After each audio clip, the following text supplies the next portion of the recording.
എല്ലായിടത്തും വെളുത്തു തുടങ്ങി.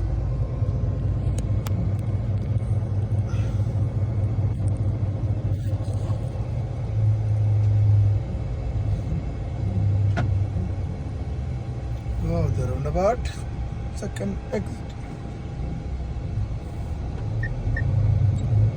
Take the second exit. ഇതിൽ ഏറ്റവും ഭംഗി എന്താന്ന് വെച്ച് കഴിഞ്ഞാലേ, ഇതിന്റെ അകത്ത് ഈ മഞ്ഞ് മരത്തിന്റെ കൊമ്പുമ്പലൊക്കെ വീഴുമ്പോ ഇത് പറ്റി പിടിച്ച് കിടക്കുന്ന നോക്കി എന്തൊരു രസം നമുക്ക്.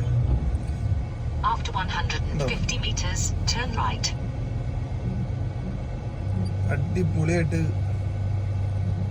ഇതിന്റെ ഉള്ളിൽ എവിടെയാണ് പാർക്കിംഗ്. നല്ല റോഡ് വളരെ ക്ലീൻ ആക്കിയിട്ട് ഇവർ രാവിലെ തന്നെ വളരെ സെറ്റപ്പായിട്ട് ക്ലീൻ ചെയ്തിടുന്നോണ്ട് വലിയ ബുദ്ധിമുട്ടില്ല. ഇപ്പോഴത്തെ അവസ്ഥയിലില്ല. ഇനി എന്താണെന്ന് അറിയില്ല.